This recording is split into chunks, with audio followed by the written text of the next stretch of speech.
Hola, bienvenida a esta masterclass que sé que estabas esperando, me lo habían pedido mucho. Voy a hablarte hoy sobre fibromialgia y algo que es súper importante que tú estés clarísima es en cuanto al diagnóstico, a los criterios diagnósticos específicamente y los pilares de tratamiento que son importantes en el cuidado de la fibromialgia. Esto se trata de poder disminuir dolor, de poder controlar la fibromialgia, tener la posibilidad de sentirte mejor, de avanzar y de no tener esta sensación de que vas a peor. Entonces vamos a empezar con esta clase. Mi nombre es Doris Pacheco Enríquez. Yo soy creadora del método Impulsa. Mi cuenta en Instagram me la puedes encontrar como método-impulsa. Vas a encontrar mucho contenido de valor, información que nos interesa a las mujeres con fibromialgia. Yo soy paciente de fibromialgia hace 8 años. Mi vida ha cambiado muchísimo desde los primeros años que estuve viviendo con esta enfermedad. Y te puedo decir que mis brotes han disminuido, mi dolor está también muy, muy controlado, muchos síntomas también. Vamos a hablar de eso, vamos a hablar de mis 5 pilares de tratamiento que tienen que ver con la alimentación, con la higiene del sueño, la actividad física, todas esas cosas que he incorporado en mi vida y que las estoy administrando. Tengo una organización y una rutina de cuidado que me tiene muy bien, me tiene muy contenta.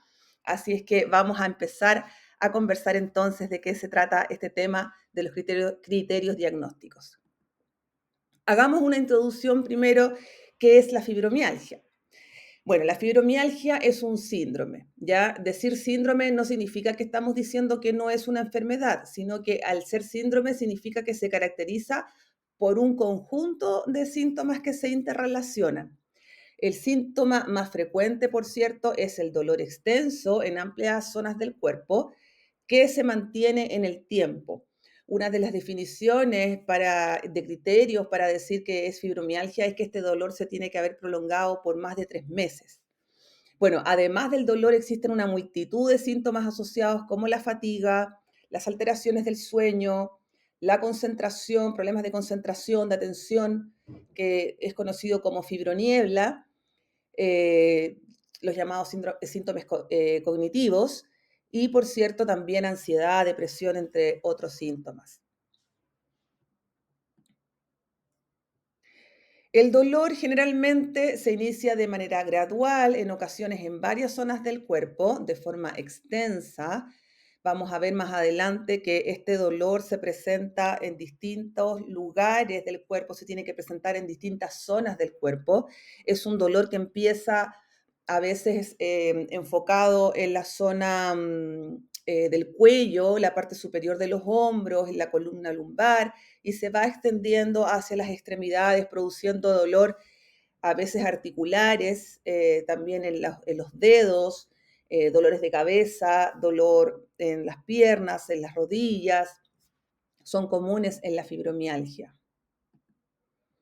Hagamos un poco de historia para que vamos entendiendo cómo se van construyendo estos criterios diagnósticos, porque además me interesa contarte que para que tú lo sepas, que hoy día el diagnóstico a través de los puntos gatillos, ¿cierto? Estos puntos que al tocarlo, o conocidos como tender points, estos puntos que se tocan y que duelen, que son los conocidos 18 puntos, no es un diagnóstico que esté tan vigente. Algunos médicos todavía lo hacen, pero no es el único criterio para diagnosticar fibromialgia. Lo vamos a ir viendo. Veamos cómo empezó esto. Mira, en el año 1976, este caballero, el doctor Hench, un norteamericano, acuñó el término fibromialgia. Con este nombre, la fibromialgia comenzó a ser reconocida como un síndrome que afecta a los tejidos blandos sin una causa conocida o específica, abriendo el camino hacia el diagnóstico de la fibromialgia como se conoce actualmente. Luego, en la misma década, los doctores Smithy y Moldovsky desarrollaron los primeros criterios específicos para la fibromialgia, y estos criterios incluyen el sueño no reparador y la presencia de los puntos sensibles al dolor, los puntos gatillos que son conocidos que te estaba diciendo. Sin embargo, los puntos sensibles se convirtieron en el único foco de diagnóstico, mientras que otros síntomas no recibieron atención ni definición ni un método de evaluación que fuera estandarizado. Por lo tanto, los puntos gatillos no eran lo suficientemente decidores para poder establecer con claridad un diagnóstico de fibromialgia. Entonces vamos a ver qué es lo que pasa más adelante y cómo llegamos a lo que hoy día se conocen como los criterios diagnósticos. En el año 2010 ya el Colegio Americano de Reumatología introdujo nuevos criterios diagnósticos que eliminan la necesidad de contar los puntos sensibles en el cuerpo, ¿ya? En su lugar, estos criterios se basan en dos escalas. Atención, está el índice de dolor generalizado, que cuantifica las zonas del cuerpo donde se experimenta dolor, cuantifica las zonas del cuerpo donde se experimenta dolor.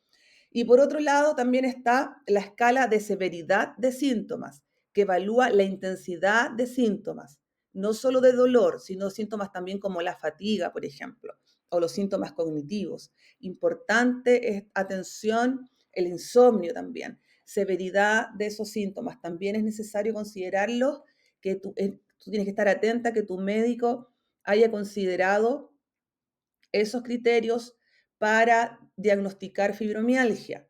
He conocido casos de personas que tienen síntomas parecidos o los mismos síntomas, digamos algunos síntomas que coinciden con la fibromialgia, van al médico, les hacen exámenes, por ejemplo, para descartar enfermedades inmunes, que a veces los exámenes no arrojan resultados y sin embargo las personas tienen enfermedades de este tipo.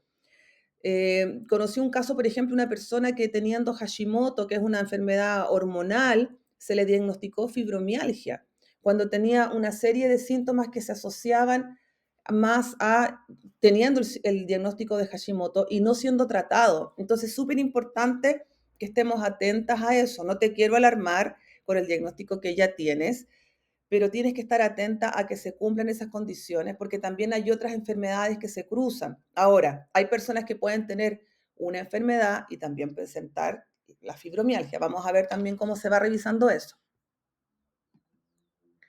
En el 2016 se realiza una revisión de los criterios diagnósticos del 2010 y del 2011, consolidando sus aspectos más útiles en una propuesta única, ¿ya? Entonces, el Colegio Americano de Reumatología elimina la recomendación de excluir diagnósticos, permitiendo así el diagnóstico de fibromialgia incluso en pacientes con condiciones comórbidas. Entonces, lo que te decía, fibromialgia y también otra condición que se puede presentar que tienen síntomas comunes. Entonces, los criterios del 2016 establecen que la presencia de dolor generalizado debe incluir al menos 4 de 5 áreas corporales.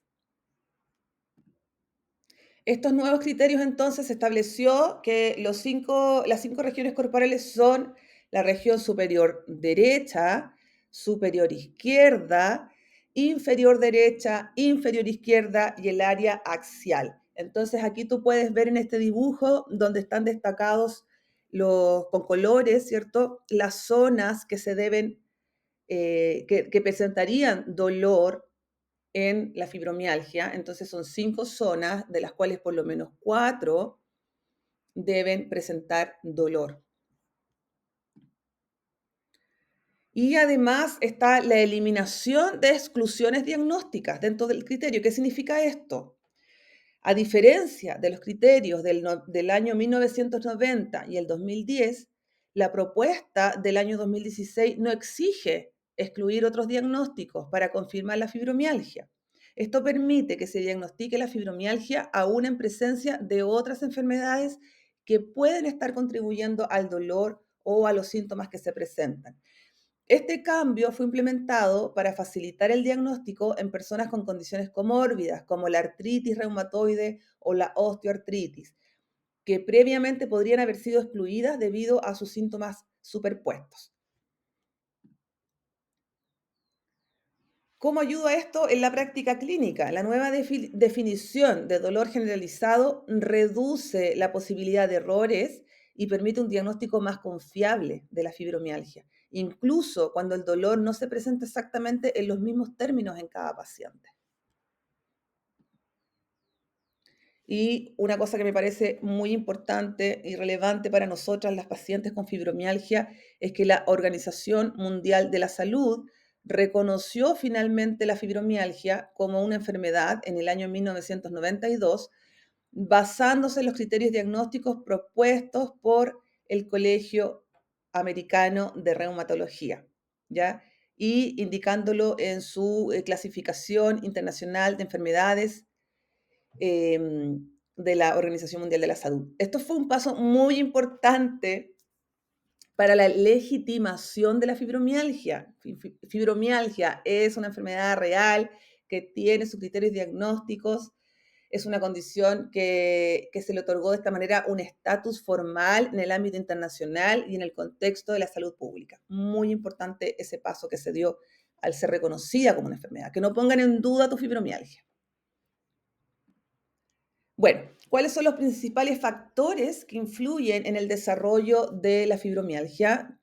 Te voy a hablar lo que está más ampliamente investigado y estudiado, que son que pueden ser o podrían ser los factores genéticos y epigenéticos, las alteraciones en el sistema neuroendocrino e inmunológico, la sensibilización central, la inflamación en el sistema nervioso e inmunológico, factores ambientales también que influyen. ¿A qué se refiere con factores genéticos y epigenéticos? Vamos a ver estas palabras complicadas. Hay evidencia de que la fibromialgia tiene una base genética, es decir, se puede heredar. Los familiares de primer grado, hermanos, padres, padre, madre, tienen eh, tienen mayor propensión a desarrollar fibromialgia, ¿ya? Algunos genes, especialmente los que controlan los químicos del cerebro, como la serotonina y la dopamina, están involucrados también, ¿ya? Entonces, además de factores del ambiente como el estrés, el trauma, pueden activar o desactivar estos genes, lo que también contribuye a la enfermedad. Esto es el proceso que se conoce como epigenética. Bueno, en cuanto a los factores ambientales, la fibromialgia puede activarse debido a eventos de estrés físico o psicológico, por ejemplo, traumas como accidentes, infecciones o experiencias difíciles, ¿ya? Como el abuso o el estrés crónico. Este exceso de estrés afecta cómo nuestro cuerpo procesa el dolor, haciendo que el cerebro y los nervios se vuelvan más sensibles al dolor con el tiempo. Otra de las posibles causas de la fibromialgia son las alteraciones en el sistema neuroendocrino e inmunológico. Esto tiene que ver con las hormonas. El sistema neuroendocrino, que controla cómo el cuerpo responde al estrés y a otras funciones importantes, no funciona bien en personas con fibromialgia. Esto incluye problemas en el eje HPA. ¿Qué es esto? ¿Qué es el eje HPA? Es el eje hipotalámico hipoficiario adrenales. Es un sistema de comunicación en tres partes del cuerpo: el hipotálamo, la glándula pituitaria y las glándulas suprarrenales. Este eje es clave para la respuesta del cuerpo al estrés. En personas con fibromialgia, el eje HPA, ¿cierto? El hipotálamo hipoficiario adrenales, puede funcionar de forma inadecuada, produciendo cortisol en momentos inapropiados. El cortisol que se produce por el estrés o no regula bien las respuestas al estrés. Esto contribuye a la sensación constante de fatiga, dolor y otros síntomas relacionados en el estrés crónico, con el estrés crónico. Otra de las posibles causas, inflamación en el sistema nervioso e inmunológico. Las personas con fibromialgia tienden a tener niveles más altos de sustancias inflamatorias, las llamadas citocinas, que están en el sistema inmunológico y ayudan a combatir infecciones. Esto crea una sensibilización periférica, lo que significa que los nervios cercanos al sitio de inflamación envían más señales de dolor al cerebro, ¿ya? Cuando estas sustancias inflamatorias, estas citocinas están demasiado altas sin una razón aparente, causan efectos negativos como aumentar, ¿cierto?, la sensibilidad al dolor. La sensibilización central, ¿qué significa? Esto es uno de los factores más importantes de la fibromialgia Y significa que el cerebro y la médula espinal amplifican las señales de dolor. Básicamente, el sistema nervioso se vuelve hipersensible, de modo que incluso toques o estímulos leves pueden sentirse muy dolorosos. Los estudios de imágenes cerebrales han mostrado que en la fibromialgia ciertas áreas del cerebro se activan más de lo normal, lo que explica tanto el dolor intenso como la sensibilidad extrema a otras cosas incluso como la luz y el sonido. Bueno, ¿cuál es el tratamiento ideal para la fibromialgia? Conociendo todos estos antecedentes. Me encanta este tema porque aquí es donde yo más conocimiento tengo porque es algo que he aplicado en mí, pero además es algo que he investigado mucho. He leído literatura científica, he tenido interesantes conversaciones con mi médico, recomendaciones de él para leer y revisar estudios científicos. Y esta parte me encanta porque sé que el cuidado en fibromialgia requiere ser multifactorial. Ser multifactorial significa que tengo que atender varios aspectos de mi vida. ¿Por qué? Porque la fibromialgia abarca todas las esferas de la vida. Em, Su relación con el estrés, los múltiples síntomas, los más frecuentes y molestos como el insomnio, la fatiga, los síntomas cognitivos, dolor en varias zonas del cuerpo, la comorbilidad con otras enfermedades. Todo eso requiere de un tratamiento multidisciplinario. Entonces aquí te voy a contar cuáles son mis 5 pilares de cuidado, que son el farmacológico, la higiene del sueño, la actividad física, la alimentación y salud digestiva y la psicoterapia.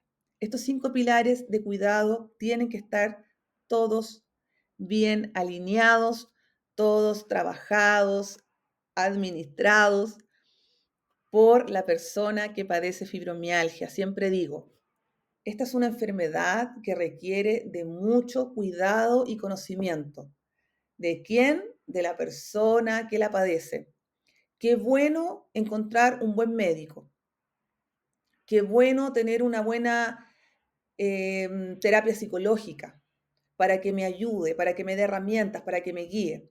Sin embargo, teniendo todas estas cosas, la que tiene que fijarse en ordenarse, en organizarse, tener una rutina de cuidado y administrar estos 5 pilares eres tú. Vamos a ver de qué se trata cada uno. El pilar farmacológico, ¿cuál es la importancia de eso?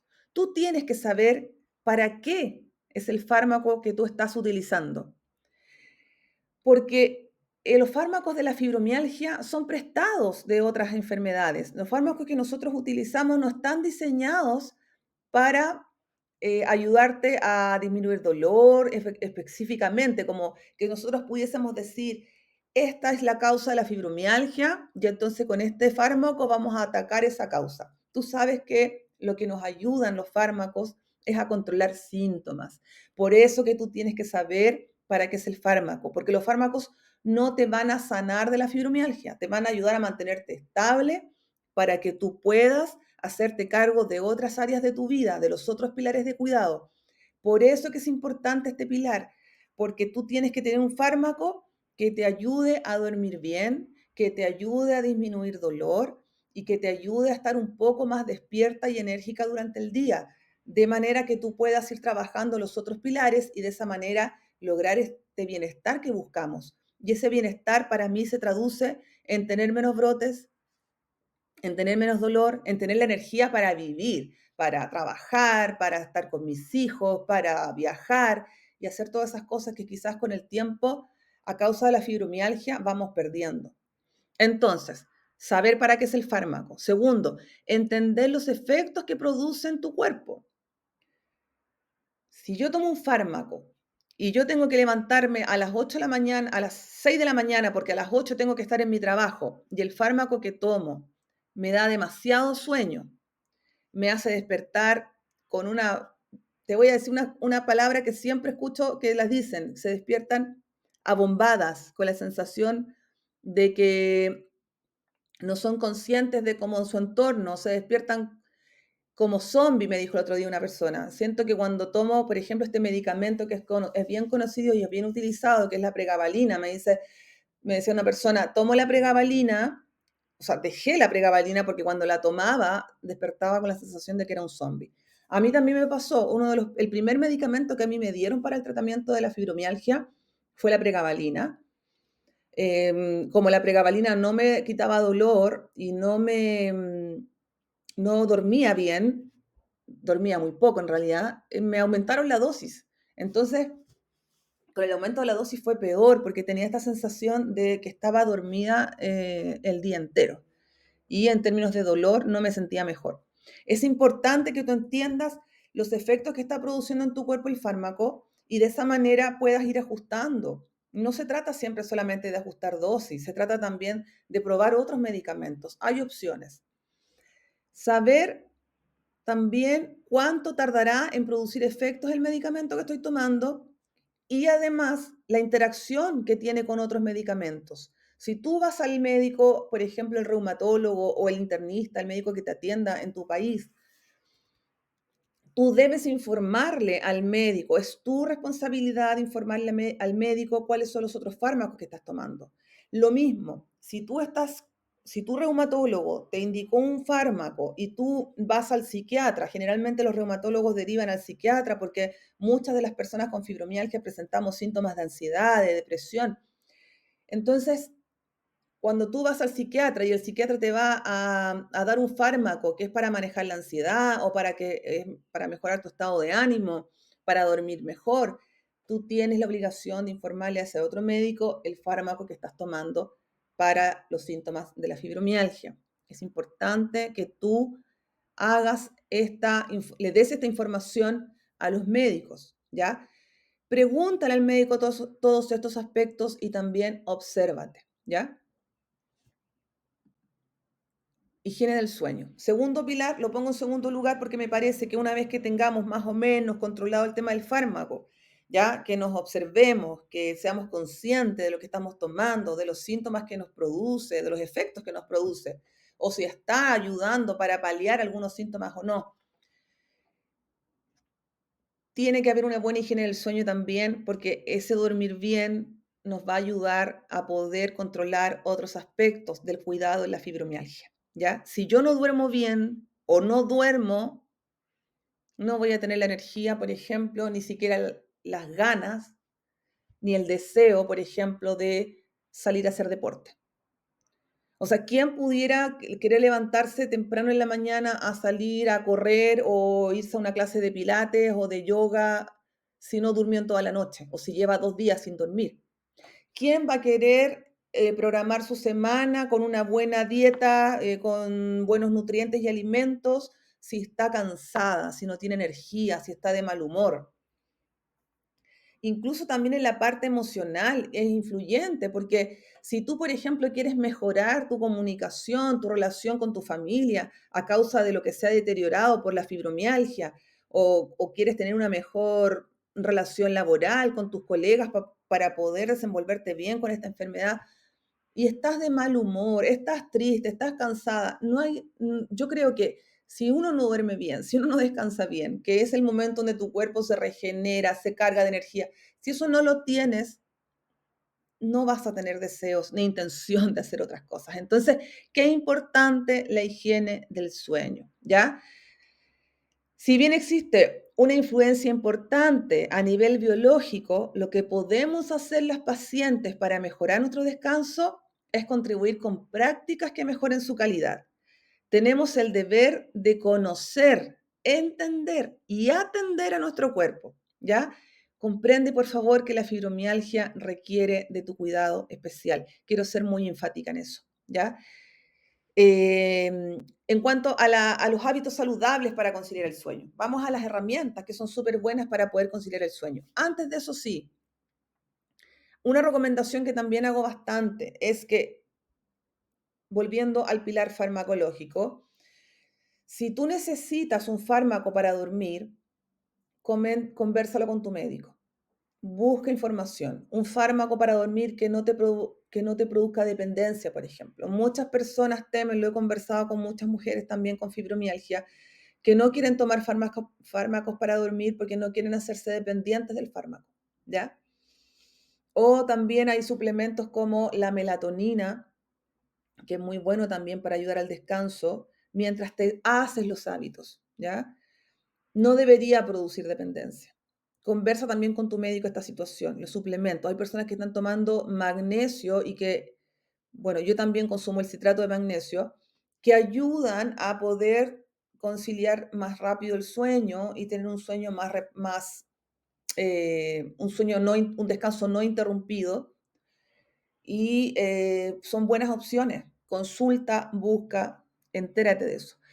¿Ya? Entonces, estas hábitos saludables se pueden ir incorporando mientras tú estás tomando algún fármaco o algún suplemento para poder dormir mejor y ya luego que tengas estas herramientas que sean un hábito y que hagas este cambio en tu vida, ya puedes dejar esas ayudas, ¿ya? Mira, evita las siestas durante el día. Yo sé que es difícil si estoy pasando por em, un insomnio así severo, que no puedo dormir, que estoy cansada y me quedo dormida durante el día, no lo puedo evitar, es difícil. Evítalo, no es decir, no lo hagas más, evita las siestas durante el día. O digamos también, evita las siestas prolongadas, ¿ya?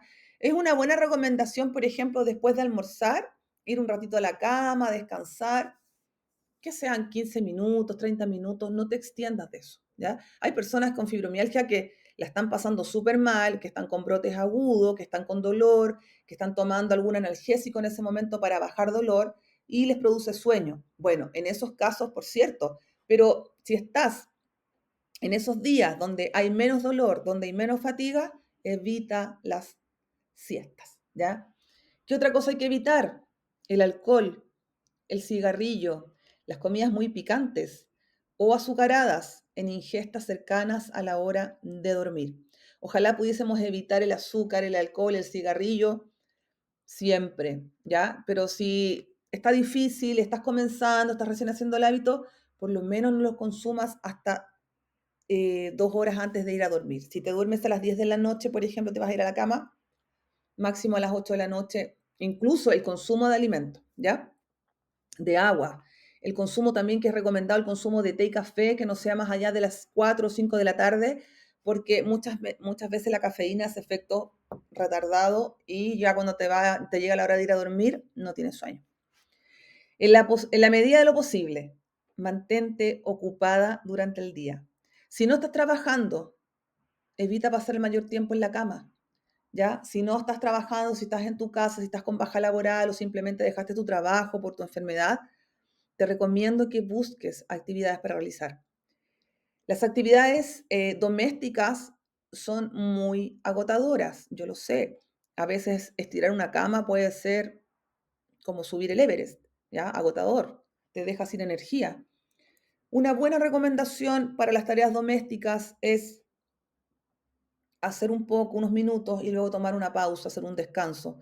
Ponte una alarma. Por ejemplo, si tienes que hacer la limpieza de tu casa, no te fanatices. Estás con una enfermedad, estás con dolor, la estás pasando mal.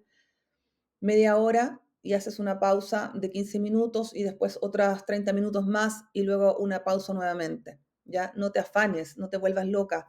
Haz las cosas de a poco. ¿Por qué te digo no te vuelvas loca? Porque yo he sido así en el pasado, ¿ya?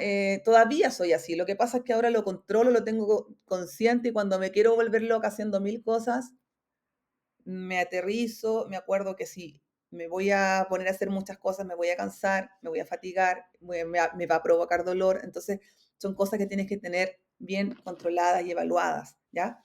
Entonces, si tu día no lo ocupa las tareas domésticas, busca un hobby, busca algo para hacer. Si, por ejemplo, siempre te gustó leer, pero ahora no puedes leer porque cuando lees te quedas dormida, escucha un audiolibro mientras haces cosas y vas generando información. Hay muchos audiolibros interesantes en Spotify, en YouTube, donde puedes aprender cosas nuevas y mantienes tu mente ocupada mientras estás haciendo alguna otra actividad. Haz cosas que a lo mejor quisiste hacer hace mucho tiempo y no te las permitiste porque no tenías el tiempo o porque alguien te dijo que era absurdo o que no eras buena para eso, no sé. Jardinear, preocuparte de las plantas, de la decoración de tu casa, pintar. Muchas actividades puedes realizar, aprender a tocar algún instrumento o retomar el tocar un instrumento que tocabas cuando eras niña y lo dejaste porque no hay tiempo. A mí me gustaba, por ejemplo, yo siempre soñé con aprender a tocar el ukelele. Me compré hace 2 años un ukelele.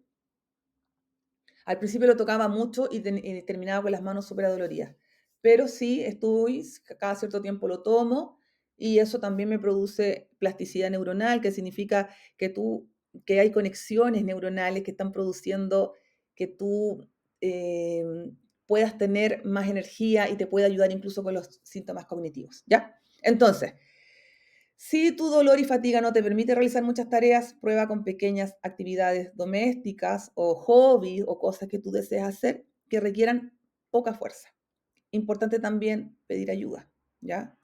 A veces nosotros estamos acostumbradas a hacerlo todo nosotras porque siempre ha sido así o porque no nos gusta cómo lo hace el otro, entonces yo lo hago para que quede bien, porque si lo hace otro no queda como a mí me gusta. Hay que ir soltando eso, ¿ya? Para pedir ayuda también. Ahora veamos los beneficios de la actividad física. Mira, la actividad física, que es otro pilar, qué importante moverse en fibromialgia. Si tú no estás realizando actividad física a causa del dolor por la fibromialgia, tú dejaste de realizar actividad física o tú nunca has realizado actividad física, busca algo que hacer porque el movimiento, el ejercicio es muy bueno. Sobre todo, o sea, en cualquier persona es importante, pero en fibromialgia sobre todo porque la rigidez de tu cuerpo, el dolor, se pueden manejar a través del ejercicio físico. La actividad física mejora la calidad de vida, ¿ya? Reduce el impacto negativo de la fibromialgia en el bienestar general de los pacientes, aliviando los síntomas de fatiga, depresión y ansiedad. Reducción del dolor muscular. Sí, el ejercicio físico, particularmente el combinado, el que es de fuerza y aeróbico, ayuda a disminuir los puntos de dolor y la sensibilidad muscular. Sí, es un hecho comprobado, evidencia científica, y yo lo he comprobado en mí y también he hablado con muchas mujeres que lo han comprobado en su caso. Si estás sedentaria hace mucho tiempo o si nunca has realizado actividad física y estás con mucho dolor, con mucha rigidez, con demasiada sensibilidad, comienza con un kinesiólogo para que te dirija los movimientos, para que puedas empezar a mover tu cuerpo. ¿Qué más ayuda? ¿En qué más ayuda la actividad física? Mejora la función física, aumenta la resistencia y la fuerza muscular, lo cual es importante para que los pacientes mantengan su independencia y reduzcan la discapacidad asociada a la fibromialgia.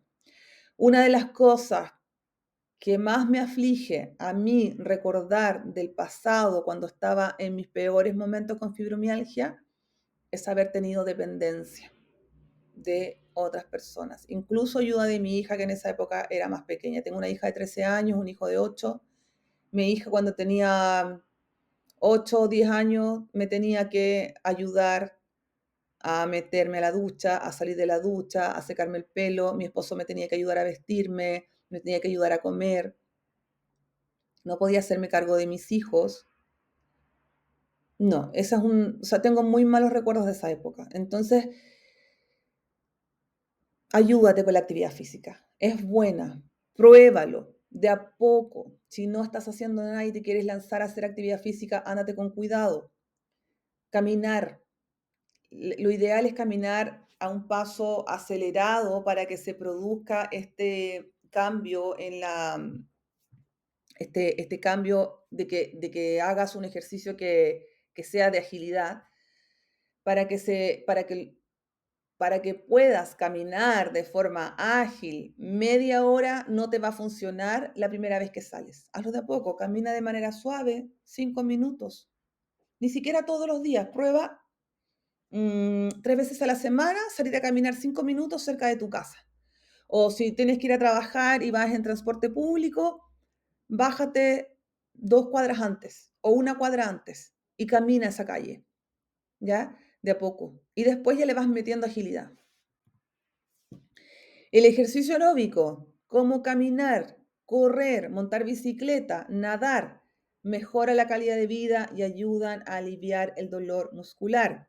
El ejercicio de resistencia, el que incluye el uso de pesas, máquinas, bandas de resistencia. Este tipo de ejercicio es efectivo para mejorar la función física. El ejercicio combinado, mezclar aeróbico con resistencia. Un programa que integra tanto el ejercicio aeróbico como el de resistencia, realizado de 1 a 3 veces por semana, con sesiones de 30 a 60 minutos, es muy beneficioso para tu cuerpo, para tu mente, para tu estado de ánimo, ¿ya? Cuando te digo ejercicios de resistencia, no te imagines levantando una tremenda pesa y decir yo no sería capaz de hacer eso. En otra ocasión vamos a hablar también de eso, que cuando uno dice yo no soy capaz, no podría. Eso se llama catastrofismo.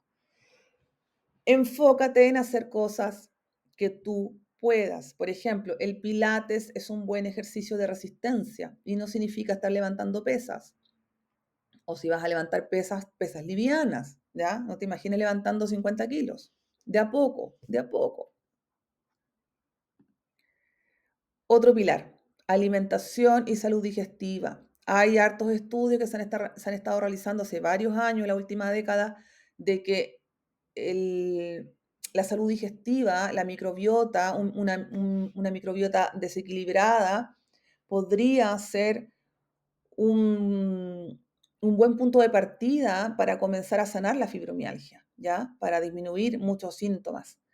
Porque además muchas personas con fibromialgia, alrededor del 50% de los pacientes con fibromialgia, también tienen problemas digestivos, ¿ya? El trastorno más común es el síndrome de intestino irritable, que comúnmente conocemos como colon irritable. Este puede presentarse como alternancia entre estreñimiento y malestar intestinal, o más comúnmente con predominancia de estreñimiento.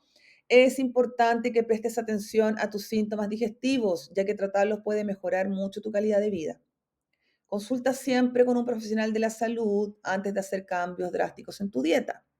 Aunque está recomendado, sí, aumentar el consumo de fibras vegetales, evitar el consumo de alimentos ultraprocesados, azúcares y harinas refinadas.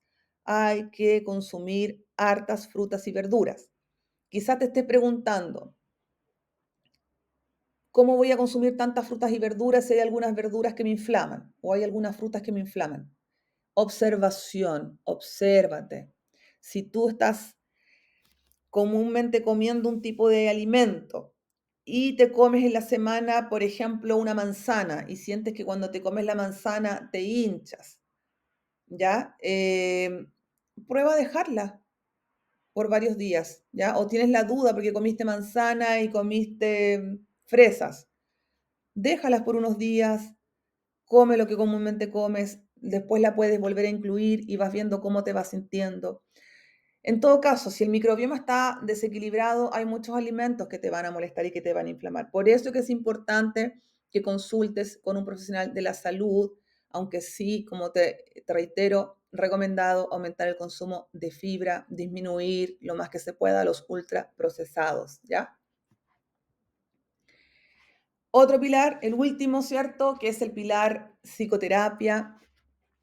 Muchas veces cuando converso con mujeres con fibromialgia les pregunto, ¿estás tomando psicoterapia? Porque me dicen, estoy deprimida, estoy ansiosa, me siento sola, siento que nadie me comprende. A mí me gusta, cuando hablamos en términos de comprensión y de empatía, me gusta invitarte a ser parte de mi comunidad de mujeres con fibromialgia, porque creo que no hay empatía más segura, más transparente y más honesta que la empatía que puedes encontrar en otro paciente con fibromialgia, en otra mujer con fibromialgia. Voy a ser enfática en el género. Una mujer con fibromialgia te puede entender completamente porque nos pasan las mismas cosas. Tenemos situaciones de vida distintas, tenemos personalidades diferentes. Sin embargo, en fibromialgia hay muchos aspectos de la personalidad que coinciden, como por ejemplo, hemos sido desde chicas, desde niñas, hemos tendido a ponernos en un lugar de no molestar. No queremos molestar a los otros, no queremos dar problemas a los demás.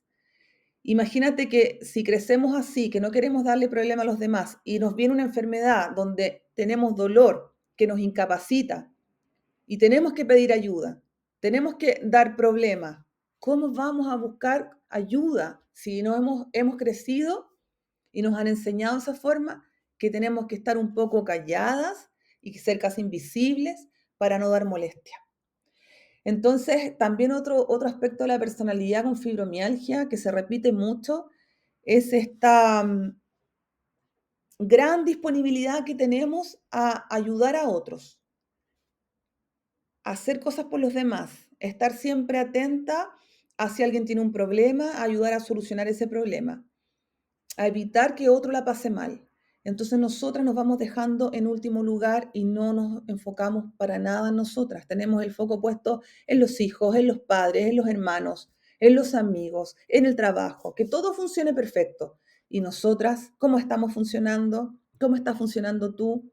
Entonces hay que cambiar el foco aquí. Hay que cambiar el foco hacia ti. No significa que vas a dejar todo lo demás botado. Esto significa que tú te vas a priorizar, tú tienes que priorizarte. La psicoterapia es una muy buena herramienta para aprender a vivir con una enfermedad crónica que requiere de atención especial, demanda organización y una rutina de cuidado, lo que puede ser difícil de incorporar en nuestras vidas. Requiere el cambio de foco, requiere que tú te priorices, que te mires, que te observes, que te analices, que lleves registros. Esto es como yo te quiero invitar a que tú te mires como un proyecto, ¿ya? No te quiero decir, haz de la fibromialgia parte de tu vida, incorpórala a tu vida como si fuera algo lindo, porque no tiene nada de bonito, sino que lo que te quiero decir es que si tú quieres estar bien, tú tienes una enfermedad crónica, que es bien fea, que es bien complicada, que requiere de harto conocimiento, de harta organización, de rutina, ve esto como un proyecto para ti. Este es mi proyecto. Mi proyecto es vivir con bienestar, vivir con calidad de vida, no depender de los demás para las cosas básicas que te hablábamos recién, como comer, vestirse, no tomar tanta medicación. Ese es mi proyecto, hacia allá quiero llegar yo. Yo aún no pierdo las esperanzas, le decía el otro día a otra mujer con fibromialgia, le decía, yo aún no pierdo las esperanzas de que si yo sigo en este camino de cuidado organizado y voy mejorando en las prácticas, porque no es fácil, uno falla, entre comillas falla, ¿ya? A veces quiere abandonar, abandona, pero luego otra vez vuelve a tomar el camino, de eso se trata. A mí me falta todavía camino por recorrer, no te voy a decir que estoy perfecta y que hago todo maravilloso, no, porque soy ser humano y a ti te debe pasar lo mismo, pero no pierdo las esperanzas de seguir avanzando en este camino y llegar a un punto donde yo tenga todo bien, bien, bien controlado. Yo siento que controlo mi enfermedad, yo siento que sé administrarla, siento que yo soy mi mejor proyecto. Antes decía, mi mejor proyecto son mis hijos. No, mis hijos van a tener su vida también. Yo soy mi mejor proyecto, yo soy mi mayor proyecto. Entonces, voy siempre buscando mejorar, ser mejor y no pierdo la esperanza de que llegue un punto donde a lo mejor ya no tenga dolor, ¿ya? O ya no tenga brotes de dolor agudo o no tenga síntomas digestivos desagradables, ¿ya? Estoy caminando hacia allá, ese es mi proyecto, así me estoy cuidando. Quiero ir terminando esta masterclass con esta palabra que es, o esta frase que es el autocuidado.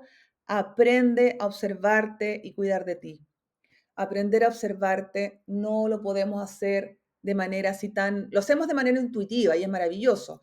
También he conversado con mujeres que me dicen, mira, me estoy sintiendo un poco mejor porque estoy dejé la harina, por ejemplo, o dejé los lácteos y ya mi salud digestiva está mucho mejor, o estoy haciendo tal práctica para dormir bien y van avanzando, ¿ya? Entonces, eso lo van haciendo de manera intuitiva y eso está súper bien. Sin embargo, para que esto sea ordenado, para que sea tu mejor proyecto, tienes que llevar registro, tienes que registrar, ¿ya? De esa manera te puedes observar, porque uno se olvida, además con estos síntomas cognitivos que nos olvidamos de tantas cosas, que tenemos problemas de memoria, que tenemos problemas de atención, estamos haciendo una cosa y nos distrae cualquier otra y nos cambiamos de tarea y se nos olvida lo que estábamos haciendo antes. Entonces, anotar, escribir, registrar. Si vas a comenzar una actividad, a realizar una nueva actividad física, digo, escribe en un cuaderno cómo empiezas hoy, cómo estás hoy antes de iniciar tu actividad física, qué zonas del cuerpo te duelen, cuáles son las que están con dolor más agudo, cómo está tu estado de ánimo. Y luego vas registrando a la semana siguiente, cuando hiciste 2 o 3 veces esa actividad física, cómo te sentiste, cómo te sientes, incluso después. A mí me pasó, por ejemplo, que cuando comencé nuevamente a hacer actividad física de manera constante y frecuente, cuando volvía, que ahora estoy haciendo pilates porque he hecho yoga, he hecho hidrogimnasia y distintas otras cosas, cuando comencé a hacer pilates, que ya llevo más o menos como 8 meses realizando esa actividad, sentía cómo mi estado de ánimo cambiaba, me sentía como contenta, me sentía libre. Yo creo que esta sensación de autonomía, de poder salir y estar con otras personas, conversar, me hacía sentir súper bien y me hace sentir muy bien. Y eso lo registré.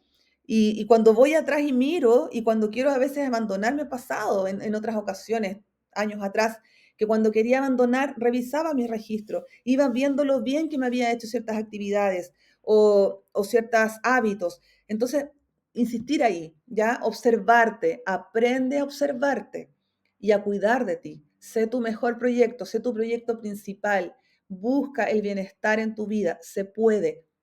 Sé que es difícil levantarse en las mañanas, sé que es difícil ducharse. Hay veces tenemos, cuando estamos con la sensación muy aguda, mucha sensibilización o rigidez, es difícil, por ejemplo, ducharse y lavarse el pelo. Es difícil peinarse como está ese dibujo ahí en la lámina. Yo mucho tiempo usé el pelo corto, me encanta usar el pelo largo, lo usaba corto porque no tenía fuerzas para peinarme, ¿ya? No me maquillaba porque me daba flojera, era como, ¿para qué me voy a maquillar si nadie me ve, estoy en la casa, ¿ya? Y además que se me dormían las manos. Cocinar era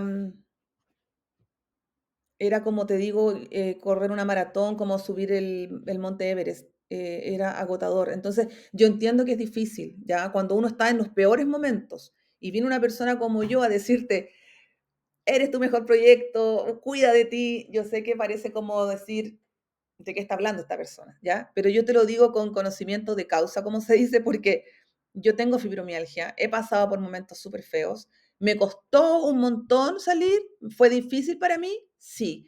La terapia psicológica para mí fue un punto de inflexión. Haber tomado terapia psicológica me ayudó mucho. Tuve la suerte, digo, de dar con una buena psicóloga. Busca también tu alternativa. Si tú, por ejemplo, acá en Chile, el psiquiatra o el reumatólogo te puede derivar a un cuidado con un psiquiatra o un psicólogo por GES o por el auge y te sale a muy bajo costo. He sabido de mujeres que la asignación del psicólogo que le han dado no le ha gustado, ¿ya? No le ha gustado su psicólogo o su psiquiatra. Algunos psiquiatras a veces son súper duros para tratarnos. Pide el cambio, tú puedes pedir, tú tienes derecho a pedir el cambio, ¿ya? No te quedes con lo que pasó, con lo que te dieron y que así fue. Pide el cambio, exige, aunque haya que pelear, aunque haya que insistir, exige, busca lo que sea bueno para ti, ¿ya? Pero quiero también recalcar una última cosa, no dejes en manos de los profesionales de la salud todo lo que es tu cuidado. Aquí la principal responsable de tu bienestar eres tú misma, ¿ya? Como te dije hace unos minutos atrás, la fibromialgia requiere de cuidado, de conocimiento, de organización, de establecer una rutina de cuidado. Todo eso está en tus manos. Si quieres ayuda, háblame, búscame. Yo te puedo ayudar. Estoy en las redes sociales como Método Impulsa. Mi nombre es Doris. Estoy como Método Impulsa en TikTok, en Instagram. En TikTok estoy subiendo mucho contenido de valor, muy interesante, cosas que yo sé que tú quieres saber, lo vas a encontrar ahí, ¿ya? Te insisto, organización, rutina, observación, perseverancia, tolerancia a la frustración. Si no sabes cómo hacerlo, conversemos. Te quiero dar las gracias por haberme dado este espacio, por haberme visto hasta el final y haber escuchado esta masterclass. Sé que era súper necesaria, sé que la querías hace tiempo, así que aquí te la dejo, la puedes consultar cuando quieras. Y si tienes dudas, me hablas. Si quieres saber cuáles son las referencias de los estudios científicos y la literatura que he consultado para poder hablarte de esto, háblame por un mensaje de TikTok o por Instagram y con gusto te doy las referencias para que tú también puedas investigar más detalles de lo que te he conversado en esta masterclass. Muchas gracias y que tengas un lindo día.